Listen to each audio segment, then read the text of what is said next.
Alright, we're just gonna skip over that. Anyway, hello everyone, my name is Dark, and welcome to TCC 2024 Round 1 results. Holy shit, that feels really good to say. I mean, also, yeah, I was gonna do a different intro initially, but then I realized I just had to go for it. I just had to say the thing, you know?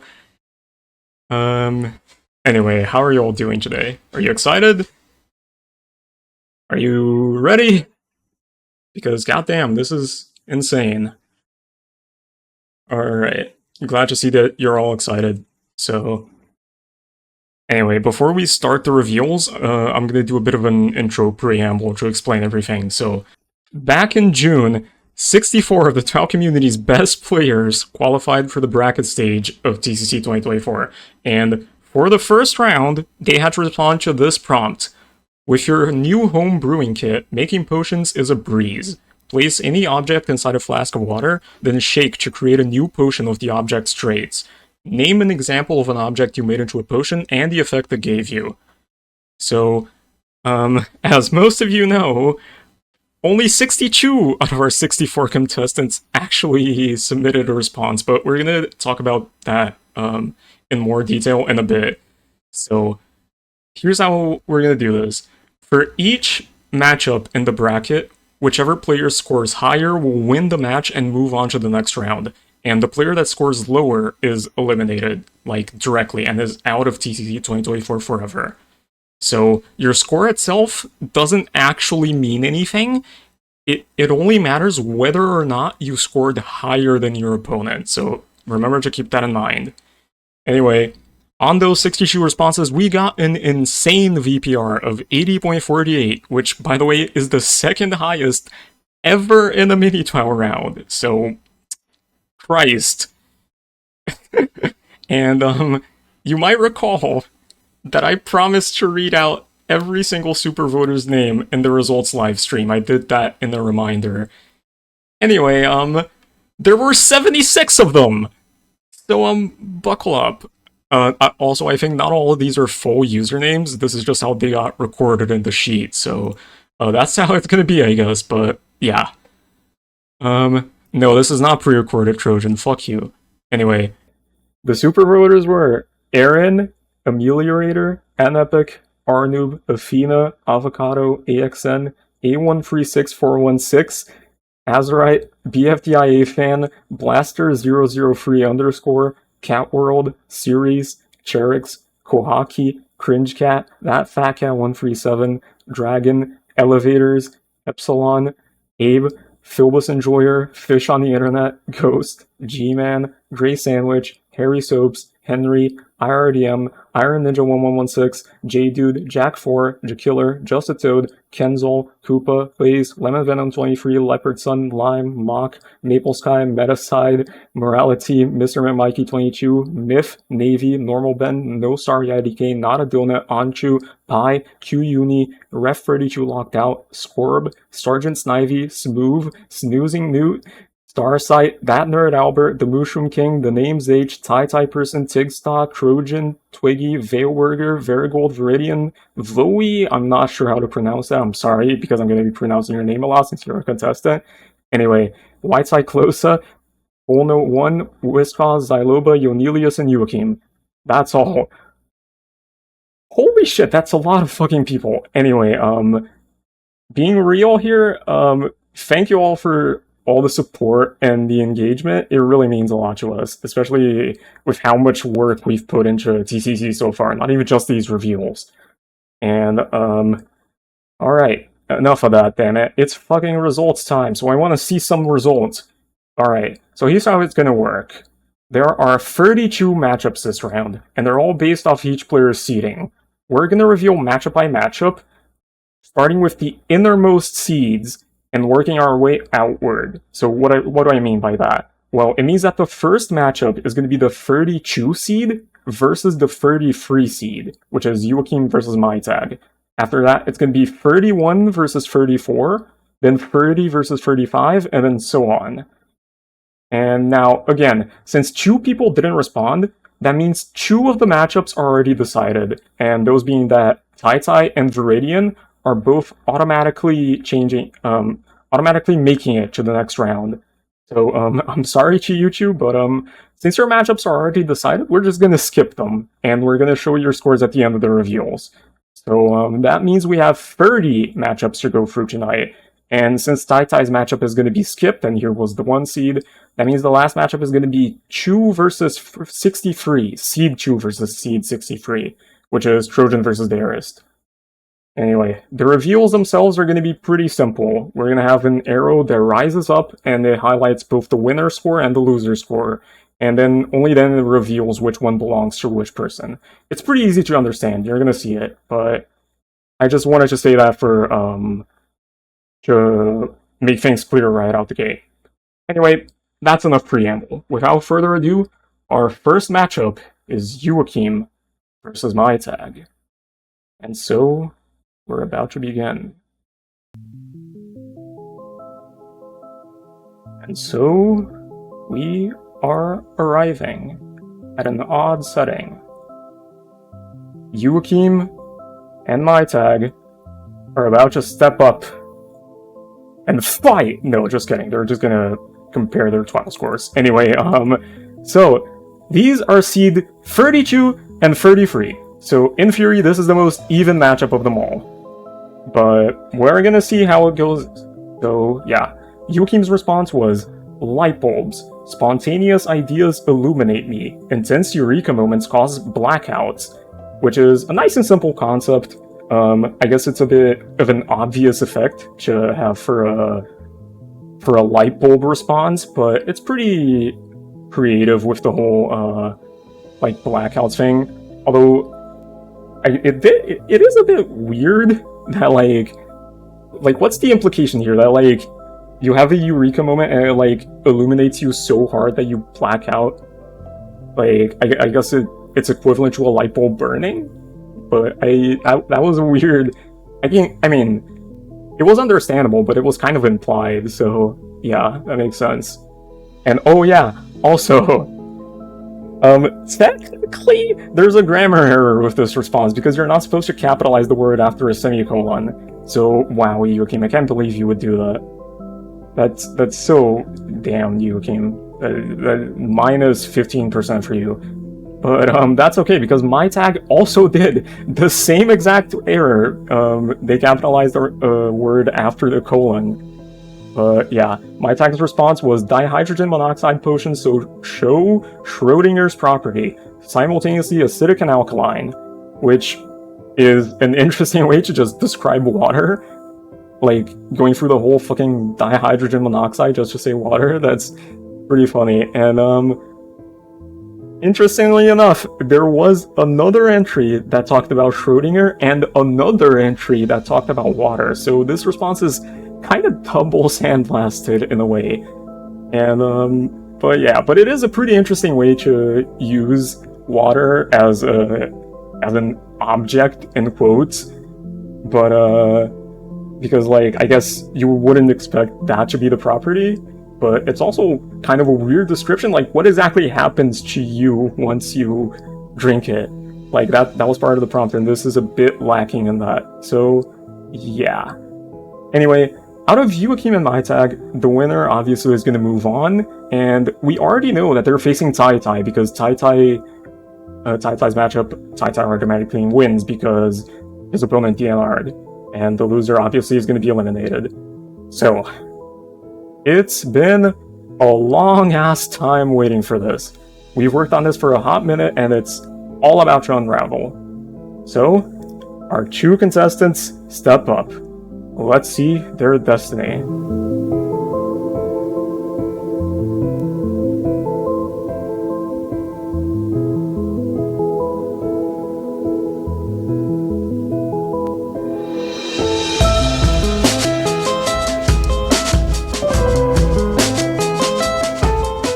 Ladies and gentlemen, welcome one and all to TCC, baby! Unfortunately, MyTag is gonna have to be leaving us now, but he's just the first out of 30 people we have to get through today. We've got a long-ass journey ahead of us, so sit back and enjoy the show. Yuakim is living, of course, with a nice 64% and is moving on to face TieTie next round. But yeah, my tag, unfortunately, out already. So, sorry. But now, bring on the next challengers. The 31 seed and the 34 seed, introducing Verigold and Avocado. Verigold's response was, homework makes knowledge potions. Students caught using them flunk out. Pretty interesting. I really like that this response describes like sort of an external side effect that you have from drinking the potion. Like you fucking they think you're cheating in your exams or whatever because you took a potion that made you smarter, which I guess is fair. Like it's basically like a performance enhancing drug, I guess. But yeah, I don't think any other response actually did something like that, but I don't quite remember. Anyway, it was also similar to Yuakim. It also had a pretty like obvious way that the object was used. Like, I guess when you think of like, if you think of homework as an object, that's a pretty obvious concept to go for. But it's still pretty interesting and pretty funny as well with the whole fucking subversion of the at the end with the fucking flunking out thing. And anyway, moving on to Avocado, Cat's Claw Potions creates Cratch Golfers. Chasing birdies comes naturally, which is some nice wordplay, although it did sort of rely on the voter knowing what a Scratch Golfer is. I don't know if that's just me because I'm not a native English speaker, but I actually didn't know before I read this response, so there's a pun there that you need to understand that to get. So maybe that's not very good for the response's like ability to do well, but it had a really interesting effect. I mean, obviously, Cat's Claw is not something that you would immediately relate to fucking golfing. So, and yeah, that association is carried by the wordplay, so that helps you make a pretty clever concept all around, even though it might be a bit hard to get. So, in that sense, these are pretty contrasting responses, the two of them. So, let's see which one is gonna come out on top.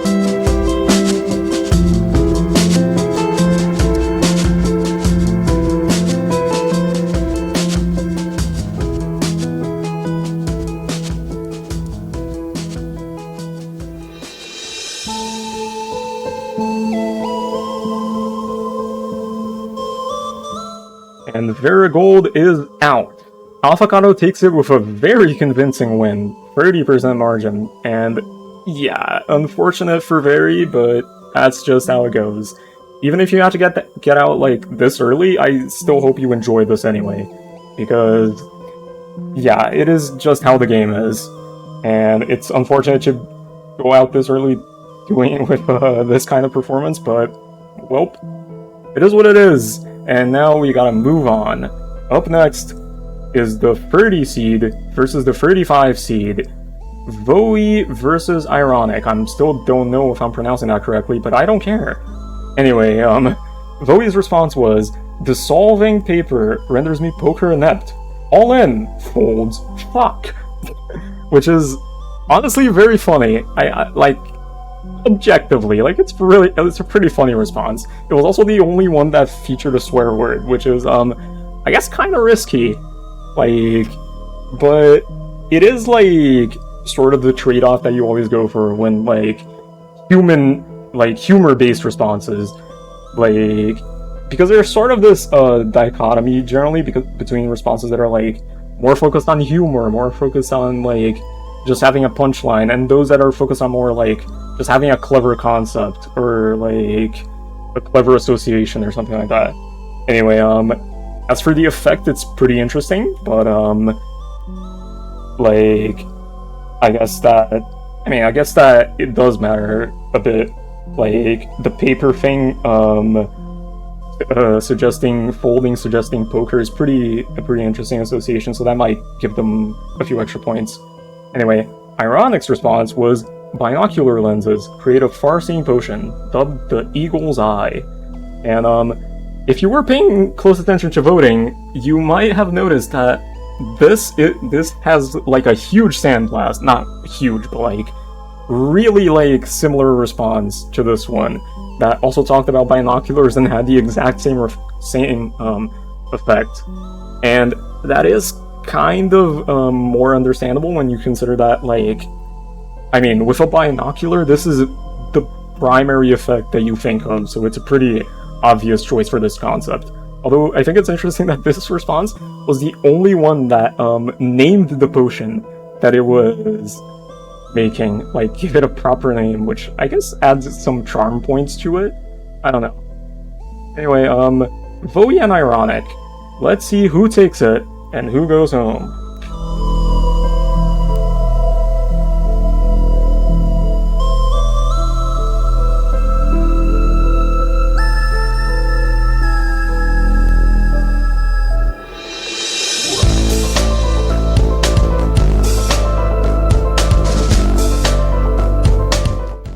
And ironic goes out with a pretty sad score of 22%, which is, well, unfortunate, not much to say about it.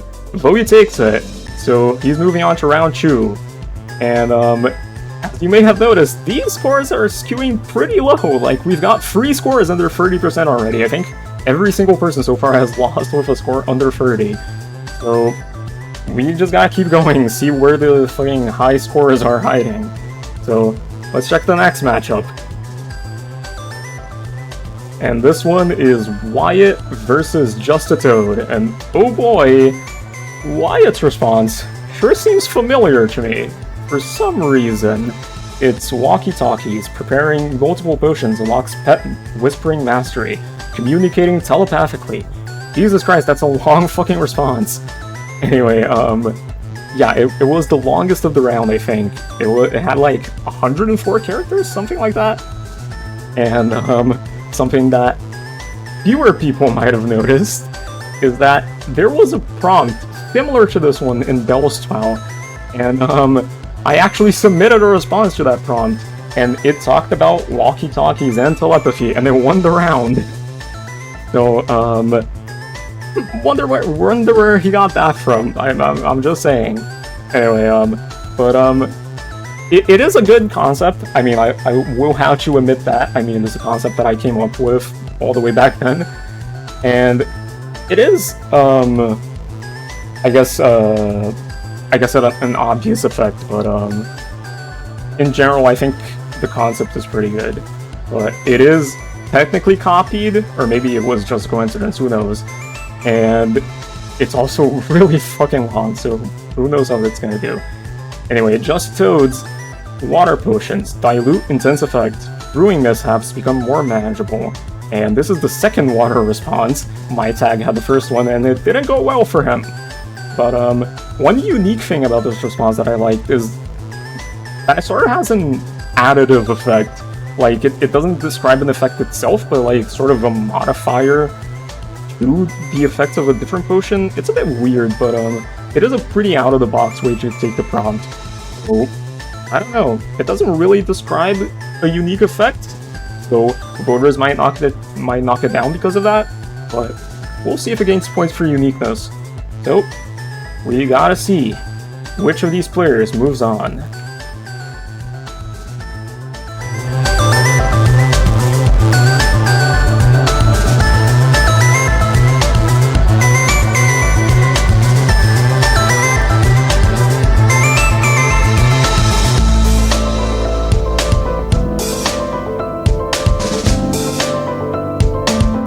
And holy shit, we get even more low scores! Just a Toad unfortunately becomes the 4th person in a row to get eliminated with a score in the 20s, while Wyatt survives, although not exactly with a very good score, all things considered. Anyway, sorry Just a Toad, but you're out of TCC, and we gotta move on to the next matchup. So, let's have it. Tonya versus graysandwich. And as these responses come in, I gotta point out that Tonya has an interesting response. So, there's a lot to describe here, because first of all, Tonya's response was the first one that was submitted to this round. This is because Tonya had to go on vacation during the responding period, and so we gave her the prompt early. So this response was submitted back in June.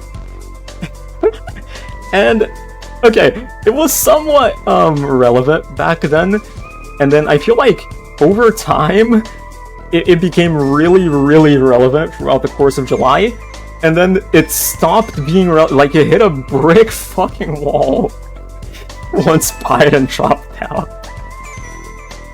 Like, that's just so fucking funny. Anyway, yeah, this response leans a lot on humor. I guess the rocking chair thing with the presidential candidate is pretty interesting, but it is a bit too topical, maybe, so...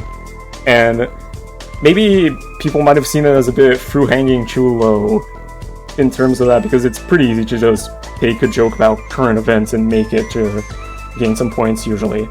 But we'll have to see, because the humor really does carry this response.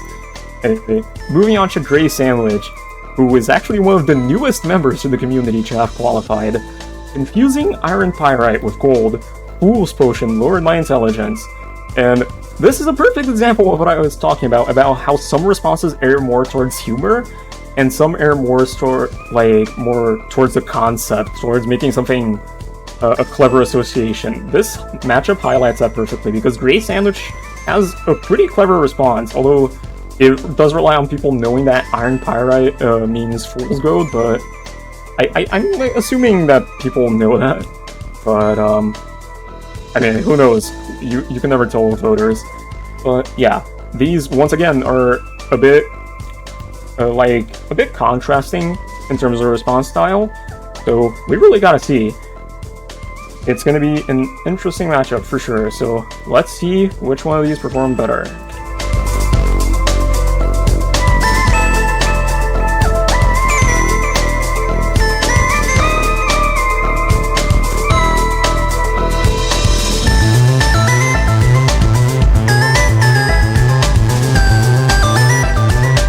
And wow, graysandwich kills it with a 67%. Finally, we're getting some high scores on the board, but unfortunately, although having a pretty good performance themselves, Tonya is eliminated with 57%. And hey, there's not much to say there. Very evidently, Tonya put up a very good fight, but against graysandwich's response, it unfortunately wasn't enough. And it is what it is, I guess. But we're gonna have to see a lot more people get eliminated with potentially good scores in the future, so that's just part of the game. So let's move on. The next matchup is Gman versus JujuMas. Oh boy, this is gonna be a fun one. These are two, like, legends of the TWOW community in their own right. Gman is, like, a renowned host of, like, one of the most infamous, famous TWOW series of all time, GA, and JujuMas is just a fucking goat of the old community, was extremely dominant in like 2017 and has been out of the community for a long ass time and only recently came back, which is really impressive that he's already made it into such an exclusive club as the TCC contestant list. But yeah, let's see the responses. Gman's is telephonic potions unlock universal communication, terrorize random civilians with telepathy. And this one is pretty similar to wyatt's, actually. It has the telepathy thing, but it's pretty unique in most regards. Firstly, it leans a bit more on humor. This is really funny, like, come on. Like, just the concept of you get telepathy. So what's the first thing you do with it? You just go to random people on the street, just fucking plant thoughts in their head. That's really funny. Come on, you gotta admit that. And anyway, that being said, it is still a sandblast of the concept, at least, whether you like to admit it or not. So who knows how this is gonna do. And JujuMas had exploiting homophones, bad potions, induced both ball striking and echolocating abilities.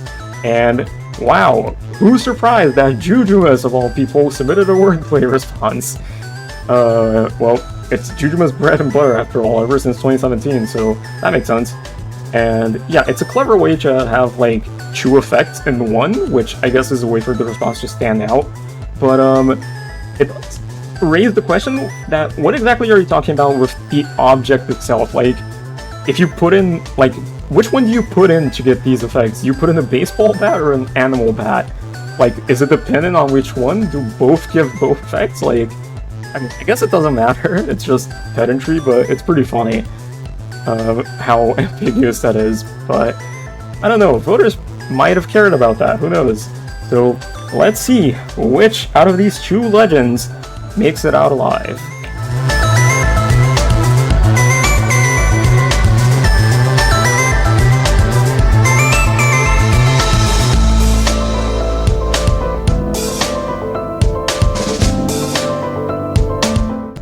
And JujuMas moves on to the round of 32. The GOAT is back, baby. Although, he only got 52%, so maybe not quite as goated, but hey, it's still a start. He moves on, and unfortunately, Gman is gonna have to be leaving us right at the first round. So, sorry you have to go so soon, but we hope you enjoyed your stay regardless, Gman. And so, we gotta move on. Now, here's an interesting one. Cringe Cat steps up to face Series, and let's just say we have quite the banger matchup on our hands. Cringe Cat's response was, Pickaxe Potions assist when starting conversations, offering great ice-breaking abilities, which, again, another usage of wordplay, and it's pretty much like more laser-focused than JujuMas' response. Like, it uses wordplay specifically to get an unexpected effect, which I think a couple more responses did, but it's always good. And, of course, it's a really unique concept to have in general, like the whole pickaxe thing. And, obviously, you wouldn't expect that a pickaxe would give you conversation abilities. So, hey, if you associate it with Minecraft, maybe you would think it would do the opposite. So, yeah. Series response, Chalkboard. Frequent itching resulted in my eviction, citing noise complaints. Now, this one doesn't have wordplay, but it does have a very clever concept and effect, and it's just really funny to imagine. Like, come on, you just fucking getting a noise complaint because you just itch yourself, and it just sounds like hell. And, I do like the whole concept. There's not much more to say about it, it's pretty clever. Like, it's just an interesting imagery, etc. And so, yeah, two very solid responses all around. It's kind of hard to say much more about it, but unfortunately, only one of these can move on. So, let's see who it is.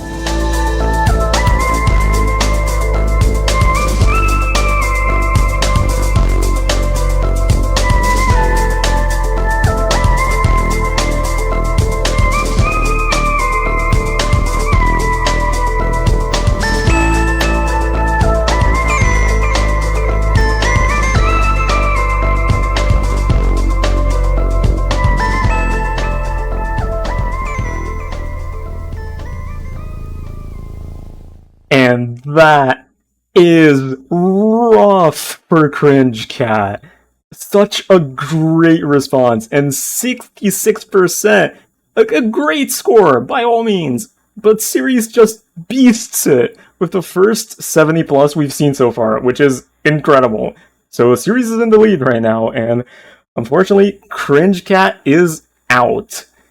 So yeah, Cringe Cat obviously put up one hell of a fight, but it's just how the game is. Doesn't matter if you score high, you just need to beat your opponent to win.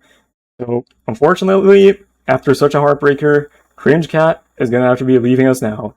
Goodbye. And now, on to the next matchup, and also the next song. Say hello to Kohaki versus Catworld. Oh yeah. And Kohaki's response was, Smartphone. Gaining app-based abilities disparage enemies with devilish Snapchat filters, which is another pretty funny humor-based response. Like, I guess out of all the apps that you could have chosen, the fucking Snapchat to fucking put funny faces over your enemies is pretty funny. And yeah, I guess you could have imagined this response with a bunch of different apps, but I don't know. Kohaki just decided to pick Snapchat for it, and I guess that does make for a pretty unique concept. I mean, you sort of just start at smartphone, and you get to putting faces on your enemies, and then there's an association in between that. And this response does a pretty good job in nailing that.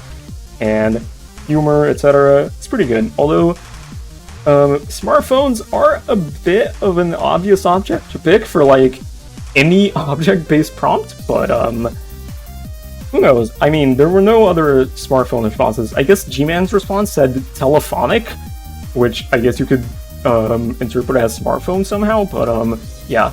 And Cat World's response, funny enough, has a bit of an opposite effect to Koaki's. It's old vinyl record. I sing perfectly, but can't stop skipping, and then skipping is repeated because funny. Not a lot of responses had this like sort of literal text description of what they're talking about, so I think this was the only one actually, so that does make it unique, and again, serves to add humor, which is pretty cool. The concept itself is alright, and the association is pretty nice, and I really like how these responses are a bit opposites of each other in that it's new object versus old object.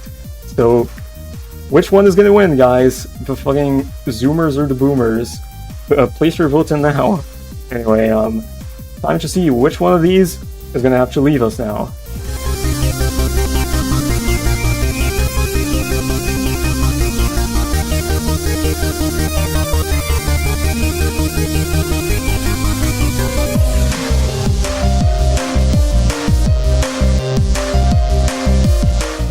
And Kohaki falls to Cat World's impressive 60%. I guess old money reigns supreme in the TWOW response concept world, I guess. Unfortunate result for Kohaki, but he's eliminated. That's all there is to say about it, and unfortunately not even above 50%. So, yeah. But, unfortunate, but we gotta move on to the next pair of players, which are Metaside versus Italic. And now, Metaside's response, magnets! Oh my god, I can't believe this, guys. Died 2020, came back 2024, welcome back Magnet Meta. Anyway. With magnet potions, become irresistibly attractive to fridges and humankind. So, first things first, magnets? Anyway, this response is pretty funny. I do like that it sort of, does a little bit of a light wordplay with the word attraction, although I think it's, if we're talking about humor, I think it's pretty interesting how the way this response is worded. I feel like it almost should be the opposite at the end, like become irresistibly attractive to people and fridges as the subversion, but I don't know, maybe I'm just being pedantic. I just thought that would be funnier. But yeah, it's a pretty interesting concept. The effect is kind of obvious. It's magnets and becoming magnetic, so but it is a pretty solid response all around. And Italics is the same concept as Ironics, and we already know how it went for Ironics. So anyway, binoculars give optical zoom. World-class architects laud my superhuman precision. Sorry about that. So yeah. Italic's response was sandblasted. It was very similar to Ironics, which is unfortunate. But it does have a bit more description than Ironics. It does describe, like, sort of an effect that you could, like, something you could do with this power, which is, I guess, a pretty nice additive to this response. Although, why exactly Architect? I didn't quite get that. Like, are you gonna impress the Architects by, like, making precise blueprints with your zoom? Like, I mean, I guess Italic just meant that you're gonna, like, help in construction in general, but, like, it's really funny because, like, what do architects have to do with this, bro? Like, why not construction workers? Anyway, yeah. Oh boy, both of your responses are pretty funny, in their own separate ways, I guess. So, let's see how they both perform.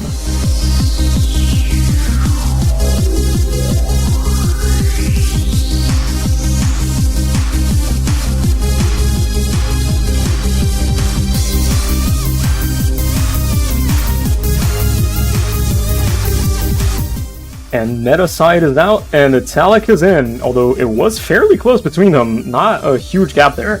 Looks like Italic does manage to avoid falling to the sandblast, unlike Ironic. But unfortunately, Metaside's magnets are gonna have to be leaving us now, so goodbye. And now, let's have some fun. This is one hell of a matchup, which I've already talked about before. Sergeant Snivy versus Epsilon. This is definitely one of the most intense matchups we have to show today, and obviously I already highlighted it inside the TCC. And among the things I said were just that these two players are really fucking good. And as expected, they're both coming out swinging. Look at the responses. Snivy's response was, grapes. I'm granted amazing betting skills. Predictions age like wine. Which, I guess, does count as word. Does this count as wordplay? I guess it does. It's like a double meaning of age like wine. But either way, very creative concept, very unique effect. And, it's kind of hard to find more to say about that. It's just, obviously, it would be unexpected that grapes lead to predictions, but it does the association pretty well.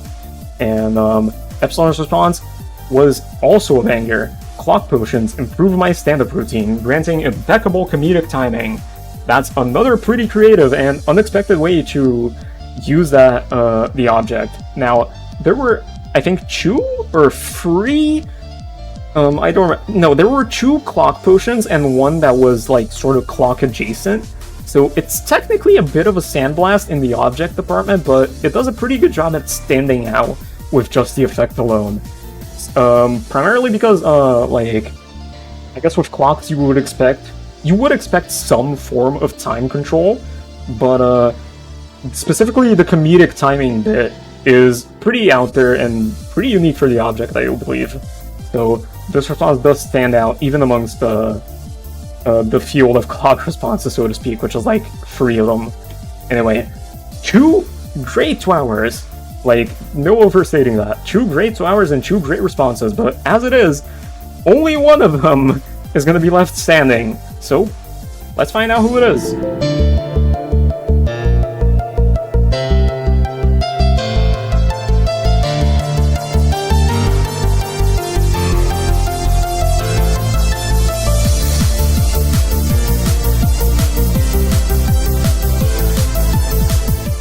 And the banger it was! Sergeant Snivy breaks 70% as well, just like series, although not quite first place so far. But Epsilon, despite 58%, put up a hell of a fight, but unfortunately, he's just out of TCC in round 1. Meanwhile, Sergeant Snivy will get to move on.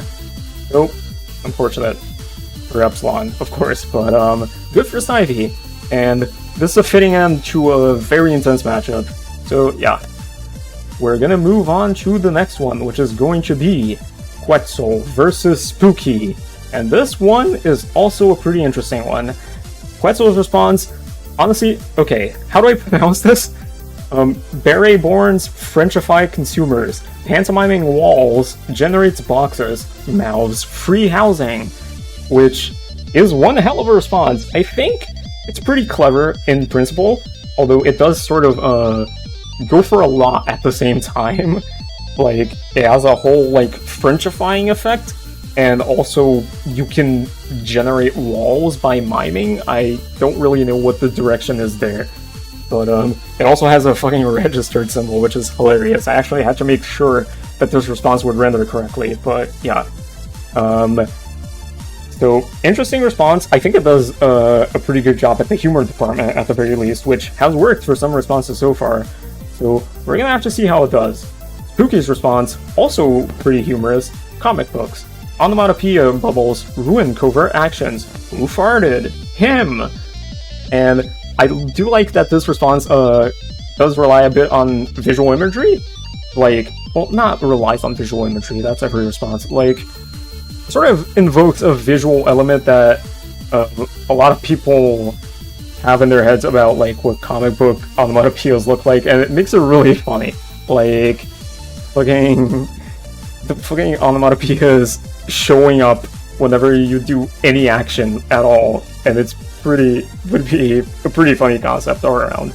Like, there's not much to say about that, and it is a pretty clever way to utilize comic books, which, of course, there's a lot of concepts that you could use with comic books, but this one is pretty out there, the whole onomatopoeia bubble string.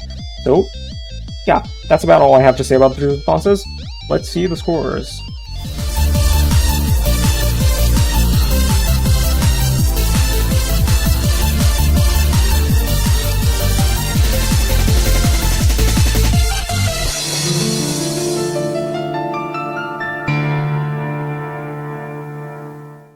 And yeah, unfortunate that the gap was so large, but Spooky crushes it with 67%. Really good score. And unfortunately, Quetzal is gonna have to be leaving TCC 2024 right now. Womp. That's all I have to say about that. Anyway, let's move on to another interesting matchup. Fish on the Internet versus Ref32 Locked Out. Now, Fish on the Internet, who is, I believe, the single newest member of the community to have qualified for TCC, said, newspaper horoscopes give zodiac powers. Early July birthdays please avoid. Which, pretty funny. Early July zodiac obviously is Cancer, so that's what the response is going for.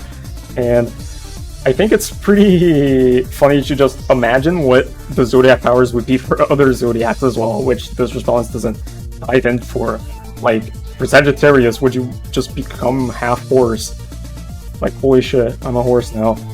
Anyway, I guess there's a lot of ways you could have gone with the whole zodiac thing. There's 12, obviously, but I think this one is pretty spot on for humor.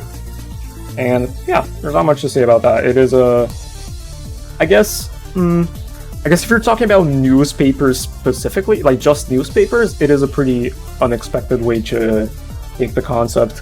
I guess, like, do you put newspaper horoscopes specifically in the potion? Like, you just cut out them from the newspaper? That's fucking funny. Anyway, Ref32 Locked Out's response. A mirror, it gave beauty. Downside, frustrated is reverse speaking, which, of course, it's meant to be speaking reversed is frustrating. And, the wording there is a bit weird, like, even reversed, like, I think it would be better as, like, speaking, like, reversed speaking is frustrating instead of speaking reversed. That's a weird way to order the words, but still, pretty good concept all around. This reminds me of an EWAL4 response, actually. There was a response that was, like, it acronymized left to right or something. Someone else might be able to remember this, and the words were backwards. It was something like that, I don't quite remember. I think it was Yume's response from EWAL4.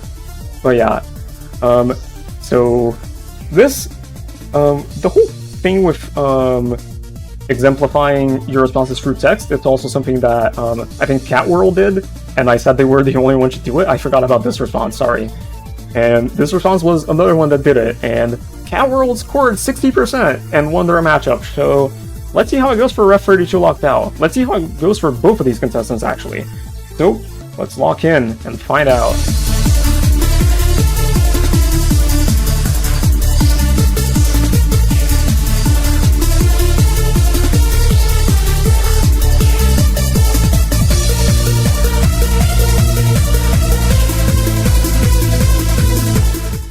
And Ref32 fittingly gets locked out of TCC as Fish on the Internet advances onto the next round. So, good job.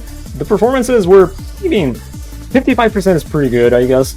46 not so much, but it's not even that low of a score, so yeah, unfortunate that it had to end this way for Ref32, but it is what it is. So, yeah, we're gonna move on. And, oh boy, I see a certain someone in chat freaking out about their matchup. Could it be ITOD, who's going up against Scorb? Yeah. ITOD's response was, Cheddar Potions reverse aging's effect. I get sharper, increasing intelligence, which is a pretty interesting concept all around, although I thought it was funny that you're, like, associating the fucking effect of aging with cheese. That, like, I mean, I guess there's a whole distinction between aged cheeses and non-aged cheese, but, like, that's a pretty out there association to make. Like, even knowing that, like, I feel like there's a lot of objects you could have picked for the whole aging thing, but overall, I think it's pretty cool concept, like a cool effect. I don't think anyone else had a similar one, like the whole reversing time thing. And yeah, pretty solid response, I would say, although a bit weird once you start prodding into it, but it's not something that voters tend to do a lot, so that makes sense. Forbes' response was, Schrodinger's cat. Oh boy, another one of these. I'm well superpositioned to escape imprisonment for witchcraft, which I actually don't really understand what the effect exactly is. Like, do you just escape prison? Like, I don't understand that a whole lot, but it is a pretty interesting response. I guess you can make sort of guesses as to what the concept is meant to be, and it is the second mention of Schrodinger that we've seen so far, which is pretty interesting. Although, if I know anything, it's that TWOW voters quite like their Schrodinger responses. It was a meta concept for like very fucking long, so this could go either way, honestly. So let's stop stalling and see what is going to happen to these two contestants. Which one is going to make it, and which one is going to go out? Let's find out.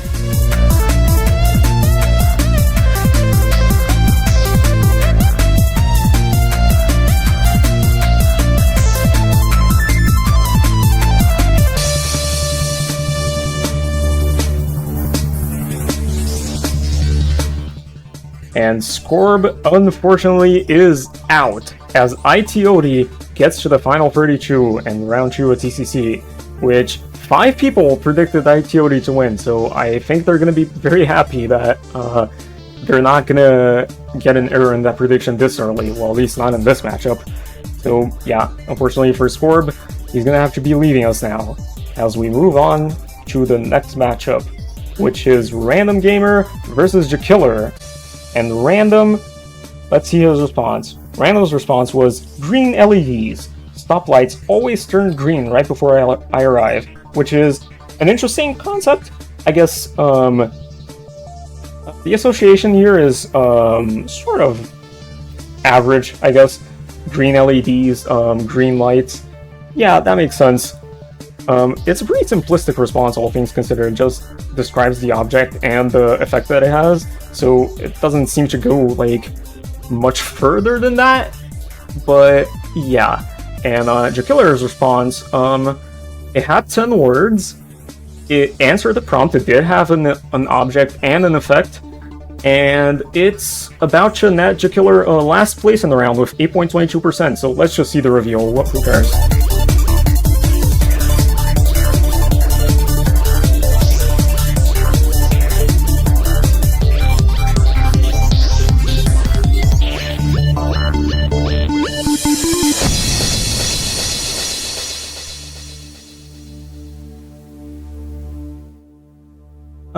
Yeah, that happened, so, I don't know, I'm not really surprised.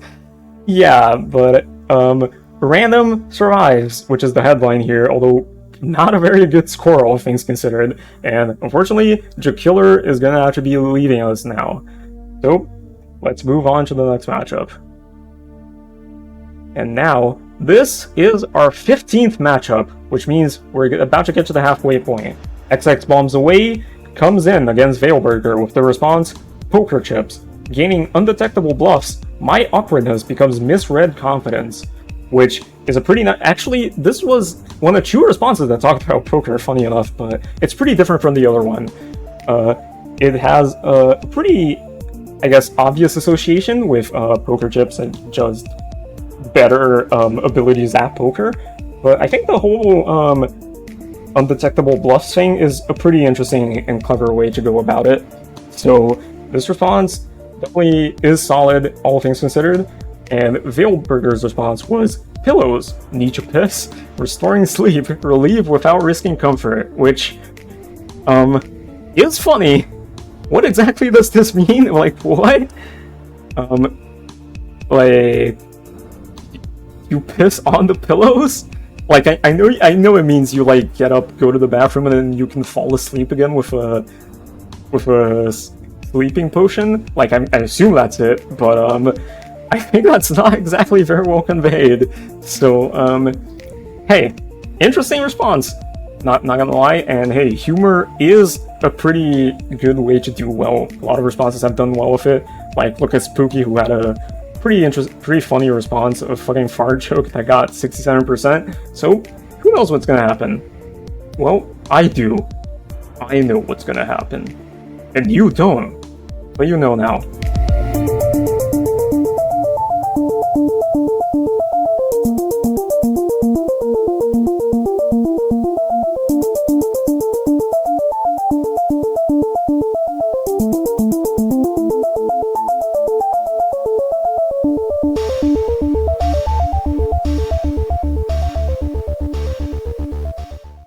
And so it ends for the first half of the matchups that we have to cover. Veilburger, unfortunately, pretty low score, 17%. It's just kinda low.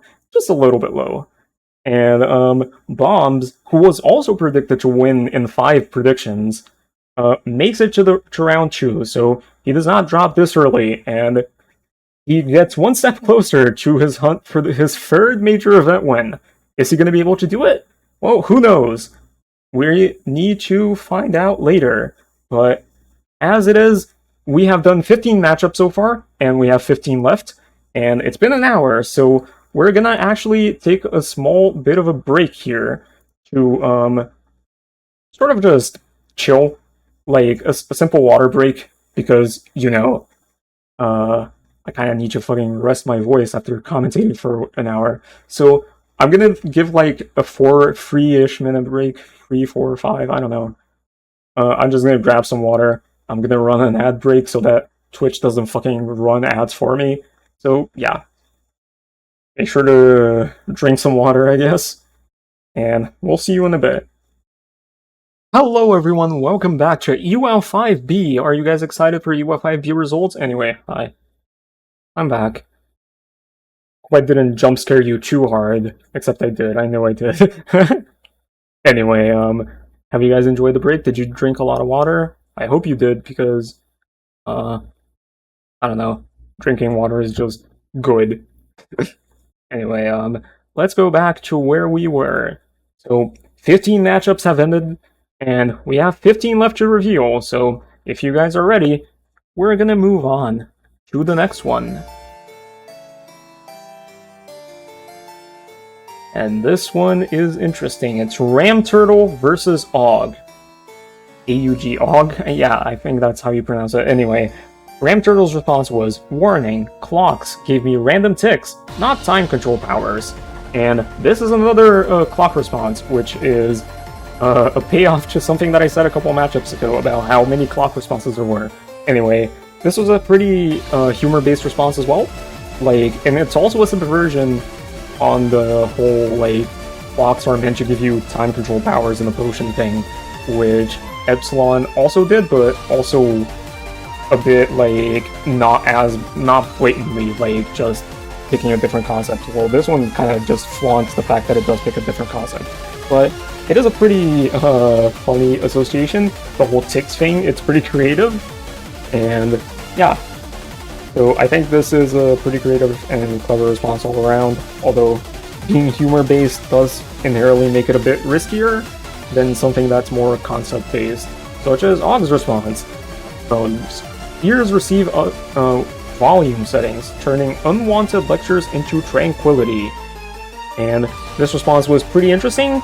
I think the whole headphones thing is a pretty obvious association with the whole volume thing. I guess it's a pretty unique concept still, the whole fucking biological augmentation for your ears to have literal volume settings. And it does add a pretty interesting, like, usage of the effect, which a couple of responses did, and generally so far it's been benefiting a lot of the responses who did that. But yeah, other than that, it's kind of a simple concept, not much more to it. So maybe some voters might have found it a bit bland, but it is fairly creative, I guess, and sort of out there. So yeah, these are, once again, 2 pretty contrasting responses, so let's see which one of those is going to come out on top.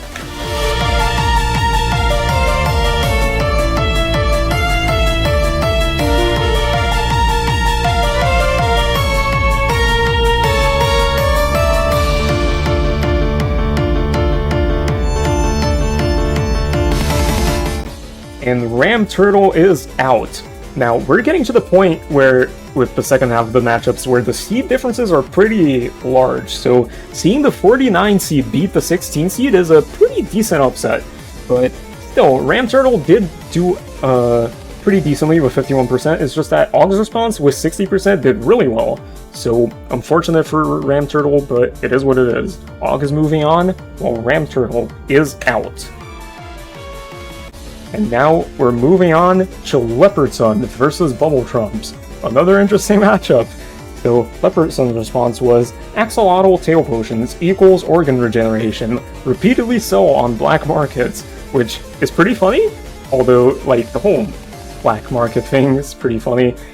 But it does kinda sound like an 11-word dodge with the whole fucking using equals as, like, an equal symbol instead of a word, like axolotl tail potions give organ regeneration. But I mean, call it fucking limit avoiding shenanigans or a clever way to just save a word. Well, whatever. The concept itself is pretty unique. I don't think any response came even close to this concept. And the whole profiting off of it thing is, I think, unique as well. I don't think any response had that. I don't quite remember, but yeah, interesting response all around. And Bubble Trumps was honey and vinegar potions with a friend experiment fly attraction, which is a reference to the old idiom, of course, but I was a bit confused by this. Like, what exactly is the effect? Like, do you just fucking become honey or become vinegar? But it is a pretty interesting idea for a fucking collaborative potion, I guess. I guess the telepathy potions also have that, but it doesn't really lean to it as hard as this one does. So, in that sense, this response is pretty unique. So, let's see how both of these do.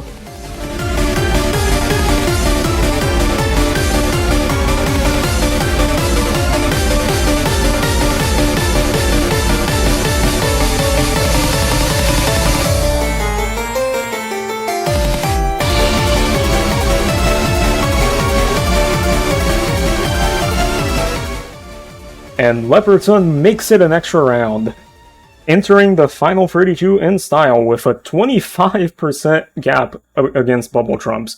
So, unfortunate, but Bubble Trumps is out. Round 1 at TCC 2024. And now, let's have some fun again. There were 2 matchups that I highlighted inside the TCC, and this was the second one of them. Not a Donut versus Soaps. Good God, what a banger. Not a Donut's response was USB sticks, overwhelming... USB sticks, overwhelming information disorients. Jeez, that's a fucking tongue twister in itself.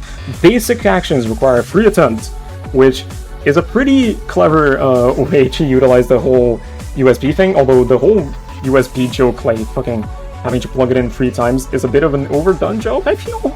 Like, I feel like I've seen it a lot. But I don't know if that applies to all the voters. And in general, it's just like a really popular joke in internet culture. So I guess it's gonna have its shooters either way. So yeah, either way, it is a pretty solid response. And yeah, I think it's gonna do well. But I also think Soaps is gonna do well. Snowflakes, fractal-like properties made me proliferate endlessly, creating many doppelgangers, which does lean quite heavily into the fucking 2020 thing, which I guess Soaps was better at, the whole wording of their response. But yeah, it is a pretty nice concept, pretty unique, the whole creating clones thing. And even though I think the effect of like creating clones by itself isn't necessarily that creative, but I do like that the object picked to depict that was snowflakes, which I think is pretty interesting. I think there was another response that was similar to this with the whole clones thing, but it had a different object, but I don't quite remember. I don't remember all the responses. So I think these 2 are both really solid, and hey, Nad and Soaps lived up to the descriptions I gave them in the fucking Inside the TCC Stats show. So there's only one thing left to do. See which one of them wins and which one goes home.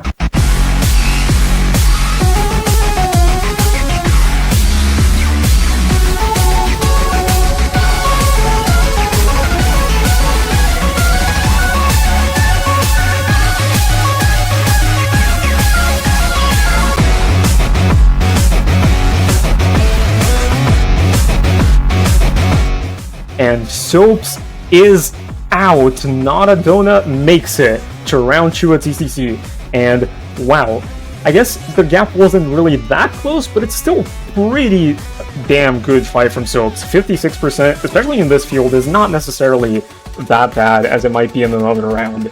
It's a pretty well-learned score, all things considered, but unfortunately, Nad beats it. 65%, really good score, and yeah, deserved really good response. So there's not a lot to say about that. So, unfortunate for Soaps, very talented flower in his own right, but he's gonna have to be leaving us now.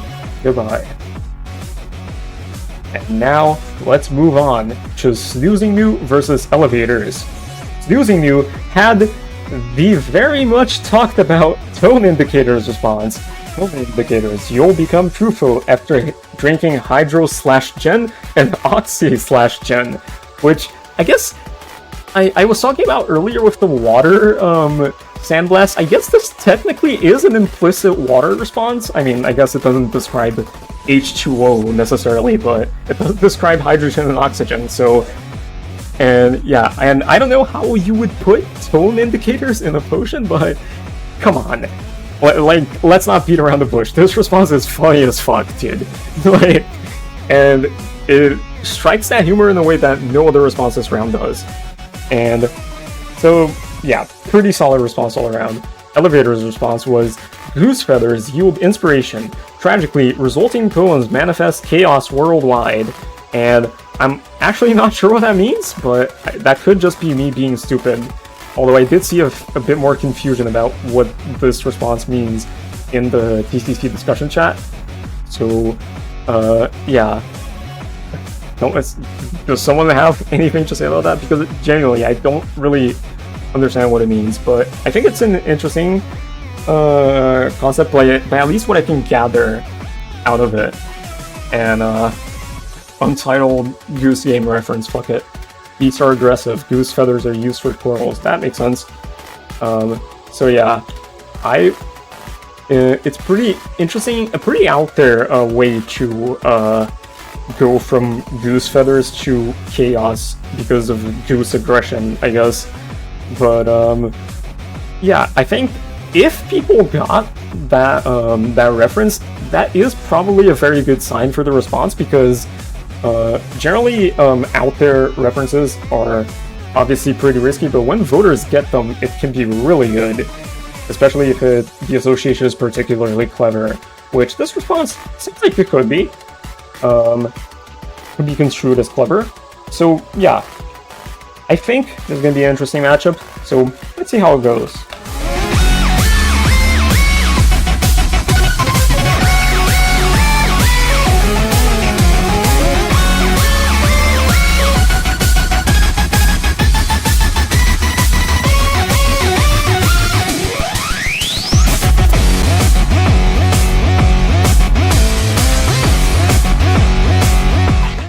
And Snoozing Newt's tone indicator response makes it, and Elevators, unfortunately, is out with just 33%, which is unfortunate, but hey, it is what it is. Snoozing Newt definitely earned this victory, and is going to be moving on to the next round of TCC. So let's go to the next matchup, which is an interesting one, Arnoob versus Pikaman. Let's read the responses. Arnoob's response was, Matryoshkas. Spawning short kings satisfies everyone's height preferences, improving Tinder. Now, as someone who is personally 7'4" myself, I would never be able to relate with this response, so I don't know, can't say much about it. But anyway, this I guess does count as a clone's response that I was talking about earlier, but yeah, I don't think it really gets put in with the same sandblast, so whatever.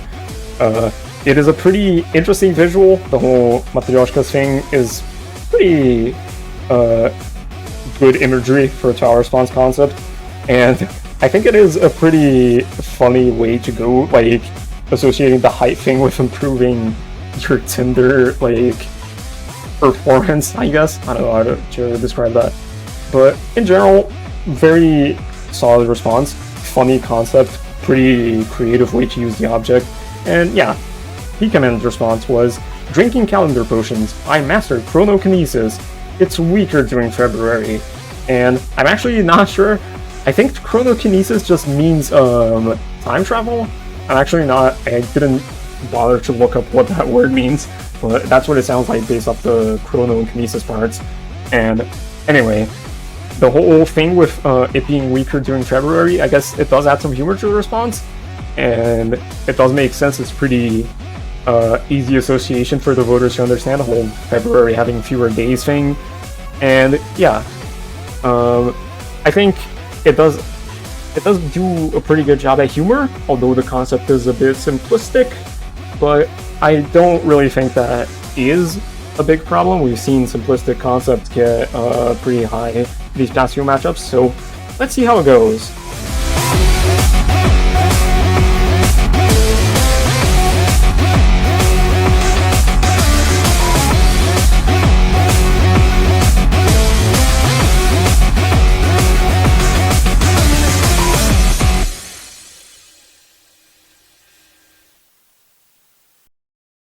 And our noob makes it to round 2. And unfortunately, Pikaman did pretty well, though, with 51%. Well, not insanely well, but still pretty decent score. But unfortunately, 60% from our noob is just too much to bear. So yeah, very good job to our noob for such a good performance. And Pikaman, I'm sorry, but you're gonna have to go now. And now, let's get on to another, I keep saying this, interesting matchup. IRDM versus Dragon. IRDM's response: Scrabble. Enables reality warping. Terrorist's gun became gunk, saving lives. Which is a pretty funny response to imagine, although I feel like the grammar in it isn't really that good. Like, what is the semicolon doing there? I'm fairly sure that's not really supposed to be where a semicolon goes, but that's fine. Either way, it is a pretty clever way to, like, do the whole Scrabble thing with the hook at the end of gun to literally turn a gun into something else and save someone from a robbery. So yeah, pretty clever association all around. I do think it's funny that the object is just Scrabble. Like, do you put like Scrabble tiles? Do you put it in the Scrabble board in the thing to make the potion? I mean, it doesn't matter, obviously, but I think it's just funny to imagine. Like, are you putting in the concept of Scrabble? Fuck it. Like, the entirety of it. Like, every single Scrabble player, fuck it. It's all in the potion now. Anyway, Dragon's response was Bubble Wrap, allowing stress-free transportation. Relax while protecting fragile goods, which is a pretty cool concept. I mean, Bubble Wrap is a pretty tried and true way to do well in trial rounds. I remember seeing a lot of winning responses with Bubble Wrap stuff. And yeah, the whole like multi-utility of it, the sort of the popping Bubble Wrap thing to relieve stress, and also the protective effect of Bubble Wrap, like literally being used to transport goods, is a pretty nice double association, and not a whole lot of responses did that. Only a couple of them did. So yeah, I think both of these are pretty solid all around, clever in their own ways. So it's going to be a pretty damn interesting matchup to see. So let's see which one of these comes out on top.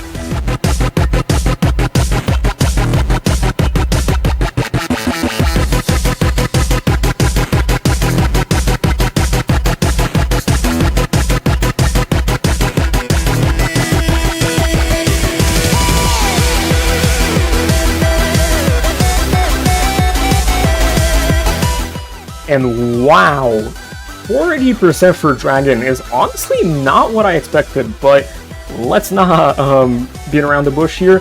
IRDM, 72%, the highest score we've seen so far, which is very impressive and definitely deserved. That was a very clever concept.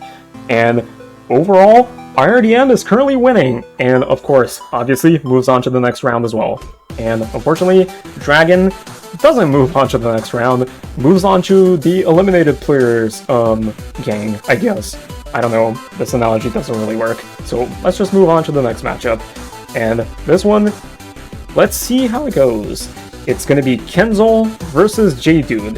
Kenzol's response: Magic 8 Ball. Ask again later. this power definitely seems inconsistent, which is one of two responses, which started with literally the phrase Magic 8-Ball, which right off the bat is a bit unfortunate, like to have such a clear Sandblast, but this response is pretty interesting. I think the 8-Ball imagery is quite nice, and the only thing is I don't really understand what exactly the power is. Like, I guess it's implied that you get the powers of an 8-Ball, but like, what is that? Like, you can answer questions? Like, I don't quite understand what that was meant to convey, but it is a pretty interesting concept nonetheless. Meanwhile, J-Dudes, my calculator. Mentally performing 10-digit calculations becomes easy as pi, 314159, etc. So, again, literal descriptions of what the response is talking about, I guess. Or, really, it's more like, sort of, not really a literal description of a thing, but, like, I guess just swapping out a word for literally the value of pi. So, yeah. Also, yeah, the digits aren't wrong, they're just rounded up. So, I guess that does make sense. And, yeah, pretty, simple response.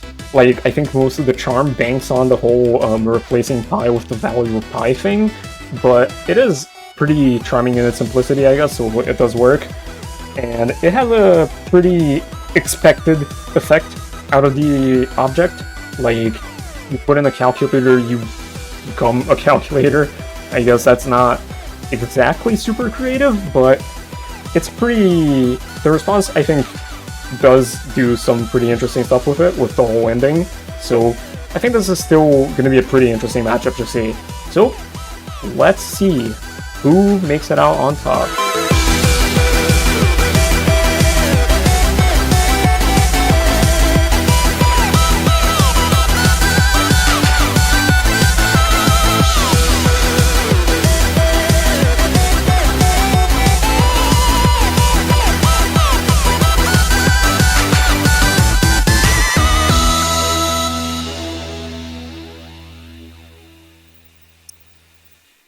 And unfortunately, the Sandblast takes the better of Kenzol, as J-Dude survives with a 54% score. So, good job to J-Dude. That was definitely a pretty good performance all around. And Kenzol, unfortunately, honestly, not quite as low, like, or not quite as high as I was expecting for this response, which is a bit sad. But nonetheless, against a good performer such as J-Dude's response, it was going to be hard either way. So, yeah. Unfortunate for Kenzol, but we gotta move on. And now, time for a bit of a funny coincidence. Azurite and No Starry IDK walk up, and would you look at that? Azurite's response, Magic 8-Balls. Am I indecisive anymore? My sources say no. Oops! Both of the 8-Ball responses in a row, right next to each other, so no, that's interesting. And this could not... Like, this alone could not be a worse sign for Azurite, the fact that Kenzol literally just got, like, almost 30 flat with the exact same object. But this response does do a bit of a better job at, like, describing what the effect is. It just describes that you're not indecisive anymore. You can just decide shit. I don't know, it's a pretty out there effect, all things considered, but interesting way to go. And yeah, unfortunately, there's not much to say about the whole Sandblast thing. It is probably going to be a bit of a thorn in this response's foot, but hey, we're going to see if this response can make it up the ranks regardless. No Sorry IDK's response was Paperclips. Orderly sectioning of my mind holds my life together, which is a pretty nice concept. It's a pretty simplistic response once again, but that's not necessarily a bad thing, as we've seen. It is the kind of response that I sure wish I had, but yeah. I don't know what else to say about this response. It's kind of simple, pretty unexpected way to use paperclips to literally get better mental ability to hold your life together, I guess. So it does have that going for it, but other than that, it's pretty simple, pretty run-of-the-mill response. So I think it's going to be a pretty interesting matchup all around. So let's see if Azurite can avoid the same fate as Kenzal, or if No Sorry IDK is going to take it.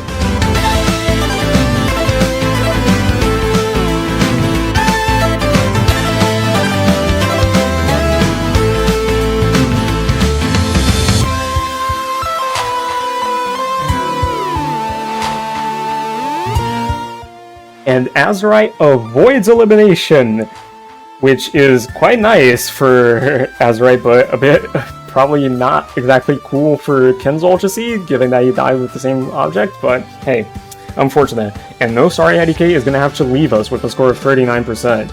So, unfortunate, but it is what it is. Let's move on.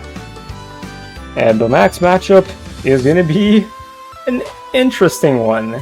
Wow, I keep saying that, but it's always true. These matchups are all super interesting, and you're gonna see why in just a moment. Anyway, Ixcor's response was, Kiwis, I'm now part fruit, part bird.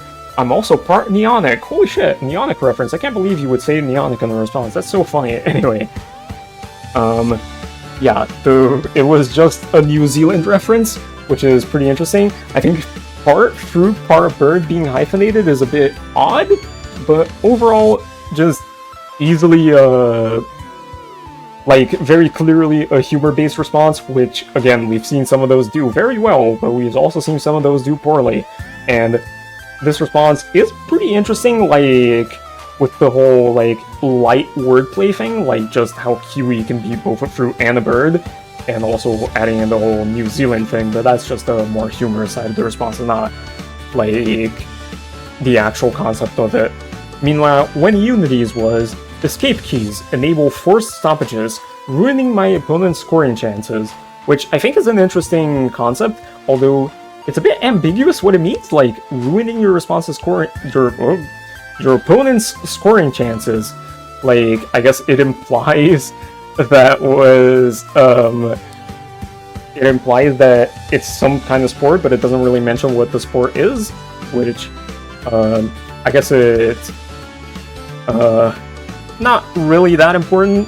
Like, the concept is pretty clear regardless, and the association is obviously escape keys, stoppages. I think it's pretty funny that, like, there was a response that talked about keyboards, and one that talked about just escape keys, so this response is kind of a subset of that one. So, let's see how those two responses are going to perform in relation to each other. But yeah, these two responses are pretty interesting in many different ways, and of course, only one of them can make it, so let's see how this goes.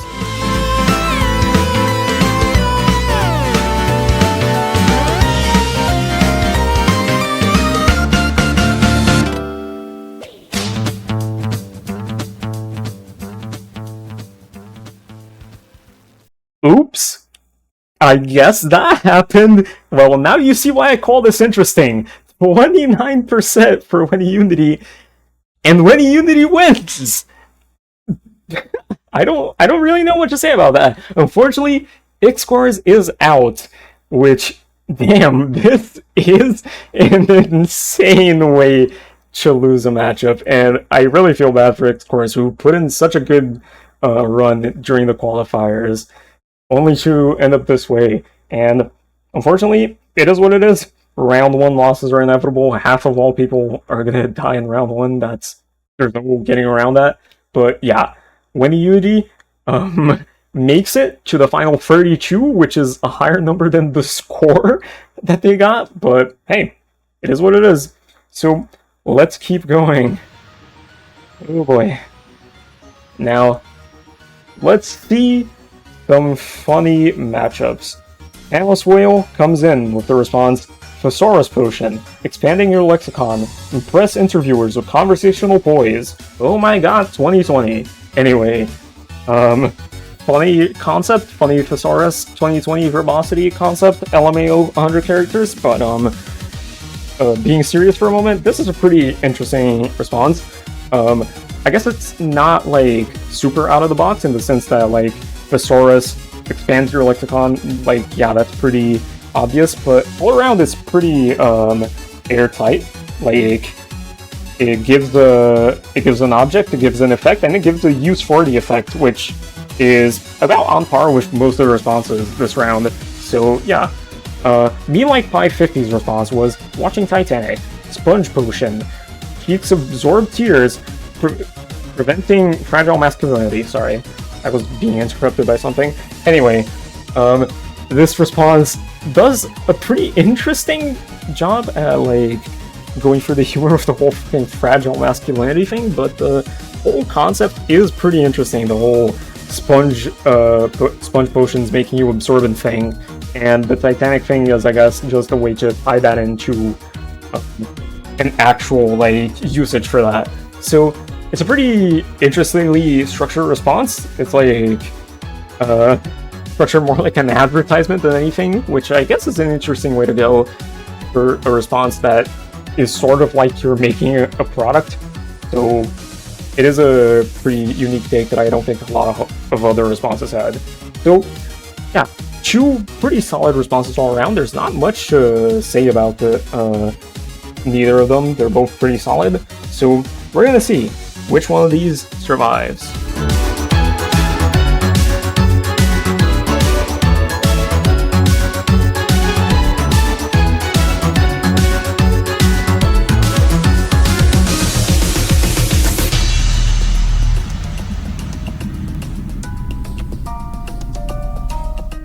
And after such a battle to get through the qualifiers, Fanless Whale is unfortunately out. In the first round, the 7th seed falls to the 58th seed, which is quite the upset, but Me Like Pie, with a pretty good response, like definitely deserving of such a high score, makes it to round 2. So, are we going to see any more upsets? We're going to have to keep watching to find out.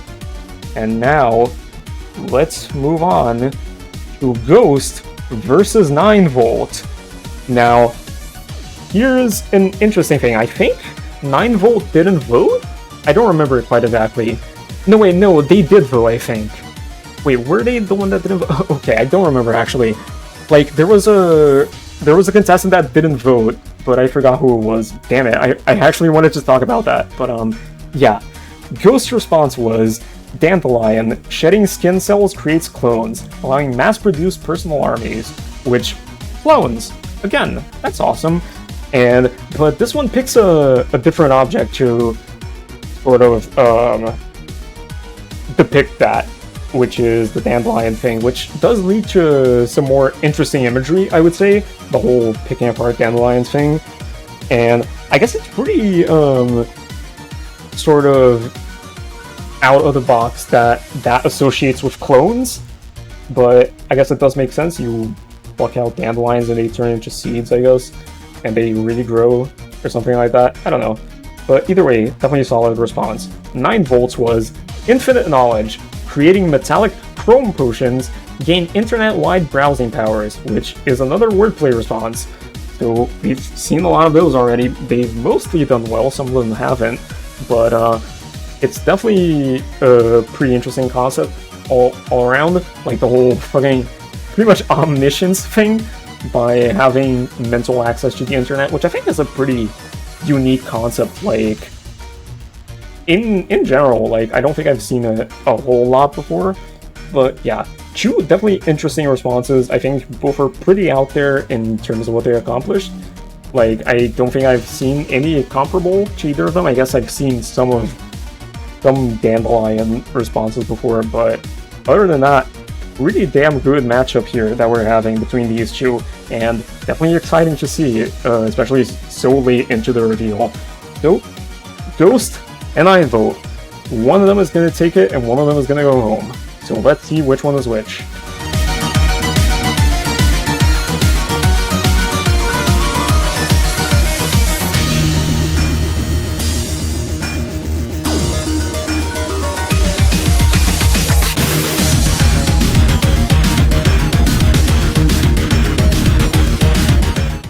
And the TCC 2021 one-seed runback stays alive for Ghost, who has cleared past round 1 with a 64%, although that alone doesn't really do enough credit to how close 9V was. That was a very good shot by 9V. with a 58%, almost 59% for the 59 seed, which is funny. But yeah, unfortunately, not quite up to par to Ghost, and so eliminated. That's how the game is. Unfortunate, but well, you're gonna have to go now. And now, let's go to the next matchup. And we're quickly nearing the end here, and the seeds are getting even more farther apart. Navy, the 5 seed, versus Anshu, the 60 seed.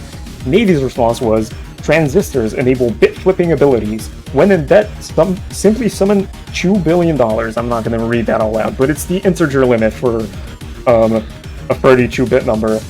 So, it's an interesting sort of computer science reference, which TWOW enthusiasts are usually quite fond of. So, like, I've seen so many fucking integer overflow responses in my lifetime, but they tend to do well. And this one is pretty interesting, sort of associating that with transistors, of all things, which obviously makes sense. Transistors are essential for computers, but it's a pretty interesting, like, way to add some depth to a response concept that is pretty unique for people, just pretty common, I mean, for people to see, and isn't necessarily unique, that's what I meant. And anyway, Anshu's response was, Mafia connections provide new identities. Severed fingers reshape my fingerprints, which is pretty funny, like, imagery, I guess. Well, not really if you imagine it a bit too hard, but it's a bit of an interesting response structurally, because I guess it sort of leaves the effect and the object description for the second half of the response as a whole, and adds sort of an intro to it, which I guess adds to the atmosphere of the whole severed fingers thing.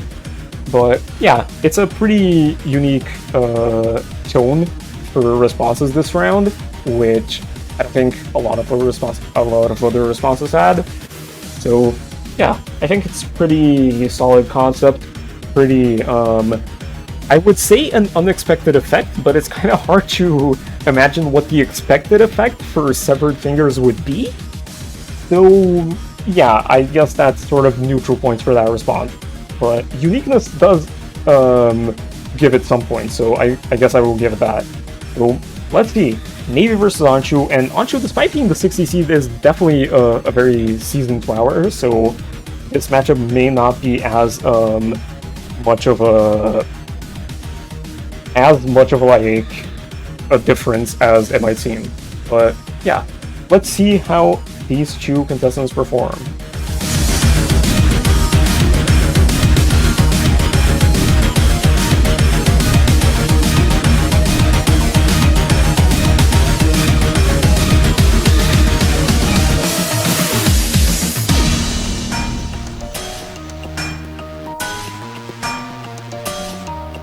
And that is rough for Navy.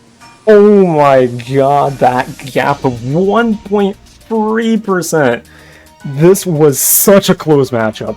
And unfortunately, Navy, the 5 seed, falls by that gap to Anshu, who definitely earned it, like, definitely still a very good response, but no less sadder with, the whole context of it being this close. And yeah, Navy, obviously a very good TWOWer in their own right, but unfortunately having to leave because of this gap, which is so sad to see, but it is what it is. Anshu moves on, and Navy does not. And now we're getting to the last 3 matchups of tonight. So things are about to get interesting, let's just say. ZX steps in to fight morality. ZX's response was, rogue insects enter cauldrons. Apparently, mayfly potions drastically shorten lifespans, which I think is a pretty nice response. It's the only one, I think, that talks about sort of a serendipitous effect happening. I guess, what's the water? No, I think the water one doesn't.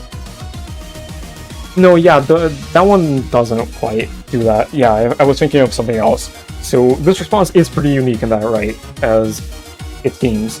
The whole mayfly thing being linked to shorter lifespans is pretty unique. I think it's, I guess, similar to last matchup, where it's kind of hard to know what the obvious concept would be, but in general, it's a pretty creative way to use the whole object in the bottle thing that was part of the prompt, that not a lot of the responses paid especially close attention to, as Zetex did, so that does earn points.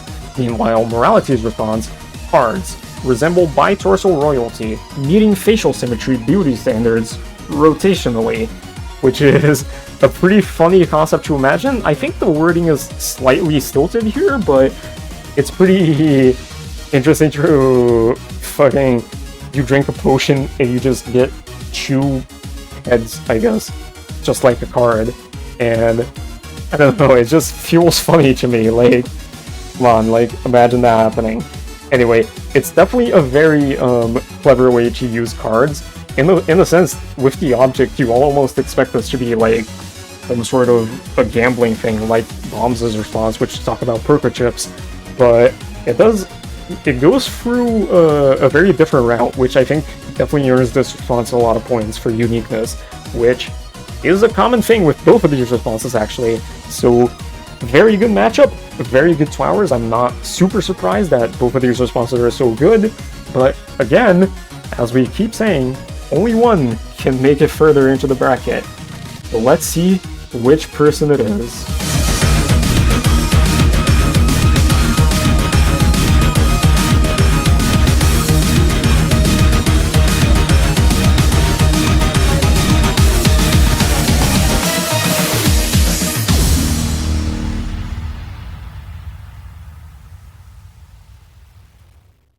And surprisingly enough, Morality takes a 48% to Zetex's 60, meaning Zetex moves on. There will not be a hyper upset in this matchup, at least, but we're gonna have to see the last 2 in order to find out if we're gonna see a huge upset. So yeah, GG's to Zetex, very well played, very good response, clever and all, and unfortunately, Morality just can't make it.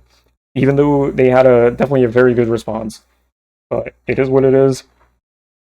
Yeah, I don't think I have much to talk about. And, anyway,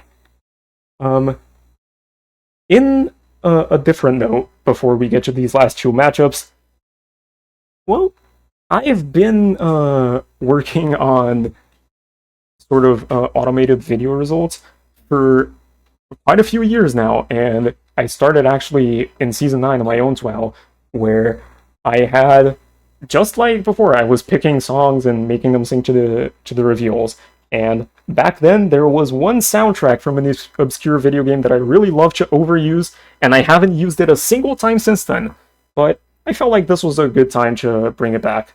So, for the last 2 matchups, let's get ready. Koopa steps up, and Expire Die follows. The 3 seed versus the 62 seed. Koopa said, left unused, dust bunnies accumulated. My leaping potions amplified tenfold. Which, I guess, is sort of in the similar sense to what Zetex's response was with the whole accidental thing. I guess, not really, it's a bit different, I guess. But, it's sort of in the same vein as one of the other responses from way back, that had an additive sort of effect instead of describing an effect itself. Although, I mean, it's kind of hard to parse, actually. Like, does the leaping come from the dust bunnies themselves? Like, or, because the way this response is worded implies that you have a leaping potion before, and you sort of just amplified it by leaving it unused with dust bunnies in it. So, I don't know, there's a bit of ambiguity on that, but it's a pretty interesting concept nonetheless, and I think the accidental effect thing is a bit of a plus. Not very many responses in this round did that, and uniqueness is generally good. So, yeah, points for Koopa on that. Expire Dies was more humor-oriented, I would say. Aspirin, clearing my headaches. What? I prefer liquids to pills, which describes an object and, I guess, sort of the same effect that you would expect from aspirin, which is literally what aspirin is meant to do. But I think it does save itself a little bit with the subversion at the end, which is just to add some humor and charm to the response. And yeah, it's a pretty simple response all around, and not that Koopa's is that complicated either, but yeah, it does lean more on humor than conceptual, like, cleverness. So yeah, I think this is going to be a pretty interesting matchup overall, and Koopa definitely has a lot of pressure to put up with, being the free seed and all, while Expired Die, being the 62 seed, has a lot to prove. So either way, I think the result is going to be interesting. So let's see how it happens.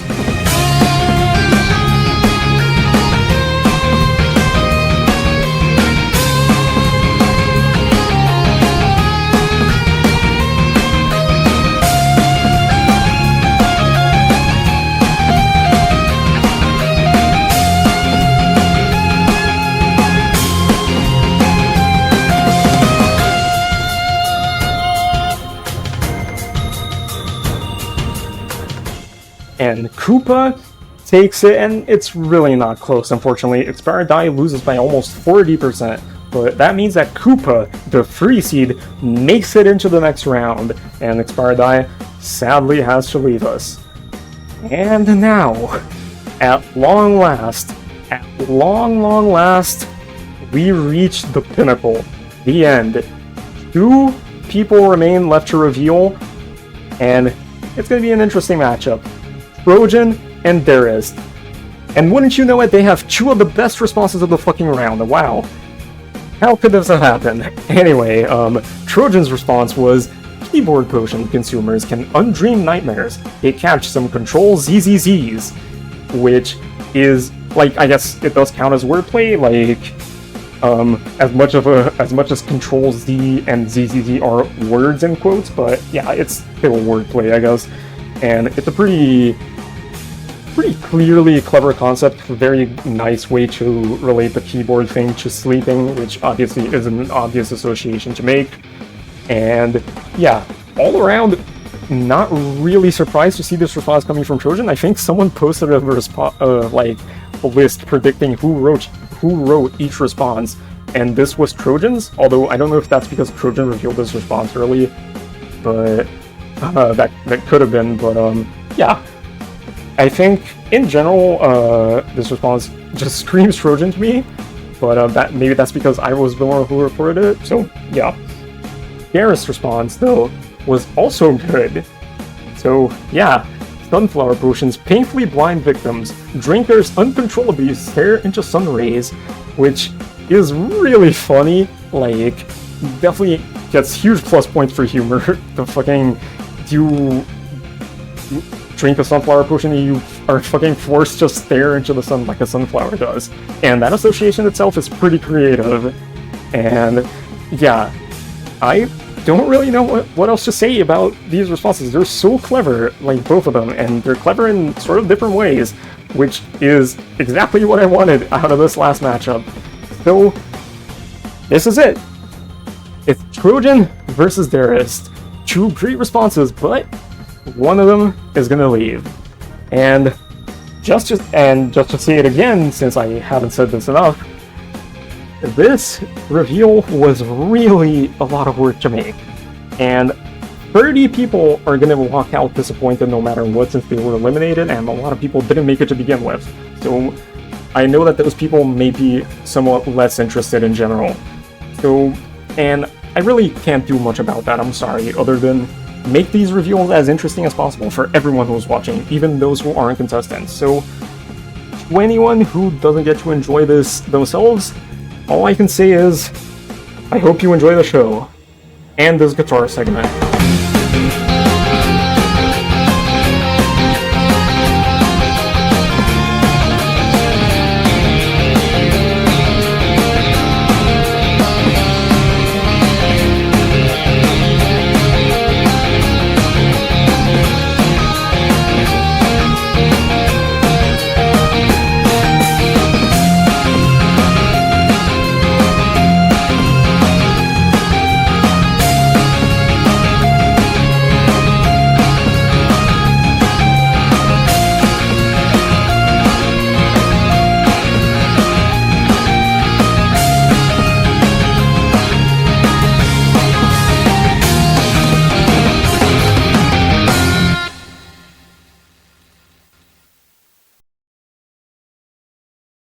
And so, just like how it started, it ended. Trojan, with an amazing 81.76%, wins the matchup and the round outright by a huge margin. And Darist quite obviously put up a huge fucking fight. 64% is an insane score, especially in a round such as this one, but nonetheless, it wasn't enough. And so, after 2 hours and many, many weeks of waiting, this is it. 30 contestants here can congratulate themselves. They have now recently made the final 32 of TCC 2024. And oh boy, that was intense. So, yeah, what'd you guys think about that? Pretty funny, right? Anyway, I hope you guys enjoyed that reveal. Took a long fucking time to make, but yeah, congratulations to everyone who made it. Now that the results are revealed, let's get to some stuff that we missed. So, I'm going to set this up right now, and we are going to go, guess where? To the leaderboard. This was this round's leaderboard. Now, first things first, I promised I would do this. TieTiePerson got 4th place with 71.22%, and Viridian got 29th with 56.49%. So both of them did pretty well for themselves, so even if their opponents had responded, there's a good chance that the outcome would not have changed either way. So yeah. So there's a pretty interesting top of the leaderboard. Trojan just outright dominated, which is, wow, not expected at all. Who could have guessed that? Anyway, IRDM gets 2nd, Series gets 3rd, TieTie in 4th, as I said, Sergeant Snivy in 5th, and so on. Crypteque, as is probably expected, is the biggest snub. 8th place, 66%, and still eliminated, though Darist also came close to that distinction, with the pretty, insane bad luck of having to go against Trojan for the first round. And I guess I'll just scroll through this a bit, slowly. You can find yourselves in there. There's this whole gap between 11 and 23 where, no one got eliminated, and then there's a fucking clump of 5 people in a row here, which is insane. And yeah, I'm gonna post this full leaderboard in TCC stage later, but for now I'm just gonna scroll through it. So, you can see yourselves. 36 people got above 50%, which is more than half of people, which is funny. I guess there must have been some responses weighing down the average a bit. I sure wonder which one those could have been. Wyatt's response gets improperly cut off here. You can blame Neonic for that. Wow, guys, I hate Neonic. I can't believe he would do this to us. Anyway, we're going down, and when Unity with the 29% score gains the distinction of the lowest survivor. So, good job, When Unity. You certainly did something. I don't really know how to classify what you did, but you did something.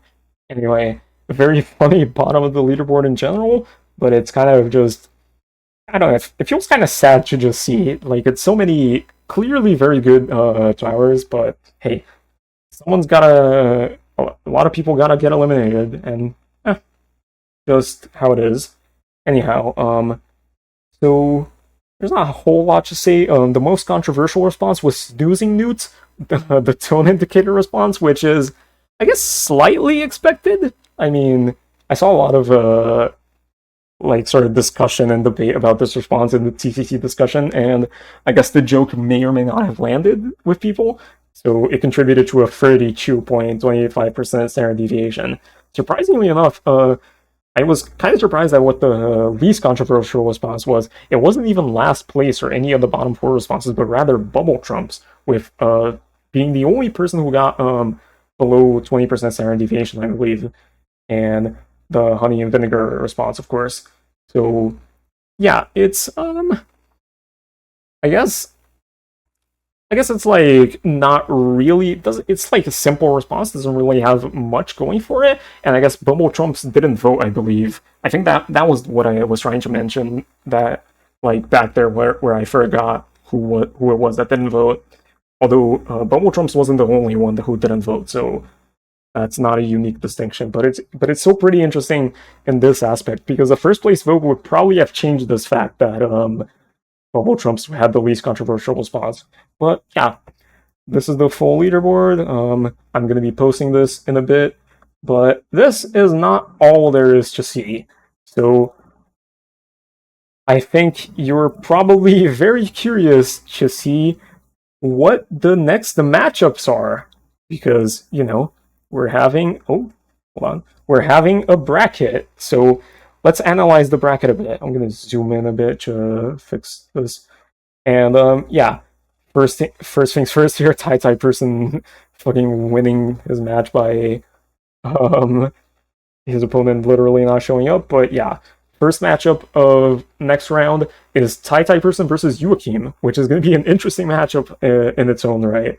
And we have Og versus Bombs Away, Winnie Unity versus Catworld, Azurite versus Viridian, Zetex versus Wyatt, Snoozing Newt versus Fish on the Internet, Onchu versus Graysandwich, Arnoob versus Spooky, and moving over to the other side, we have Trojan versus Avocado, Leopardson versus Random, Me Like Pie versus Series, J-Dude versus Italic, Koopa versus voii, Nad versus ITOD, Ghost versus JujuMas, and IRDM versus Sergeant Snivy. So there's a lot to talk about with this whole bracket, and I think there's a lot of regions that are pretty stacked, especially, I think, this one over here. Oh, let me center it while I'm zoomed in there. But yeah. Here. Like, Sergeant Snivy 70%, IRDM 72, JujuMas 52, Ghost 64, 63, 65, and I guess this side is like even just going one matchup further, Koopa's score was really good, and even with voii's 41%, it's still a pretty stacked side of the bracket. You can't really assume people's performances just because they underperformed in one round. So in general, I think there's a lot of interesting stuff that's going to come from this side of the bracket. I mean, come on, some of these matchups like Nad versus TOD, Ghost versus JujuMas, RDM versus Sergeant Snivy, these last three, those are stacked ass matchups. Like, goddamn. They are going to be fun to see. And this side of the board is pretty similar in that regard. TieTie versus Yuakim, and having bombs in this corner of the bracket, like, in general, is pretty scary. And TieTie, even if he did get around one pie, he's definitely going to have a pretty stacked path to the finale if he wants to try to make a run like those 11? I want to say 11 predictions that put him first. I don't remember how many there were exactly. But yeah, Winnie versus Catworld and Azurite, also in this corner of the bracket, are also interesting matchups to see. Azurite versus Viridian, not just Azurite, obviously.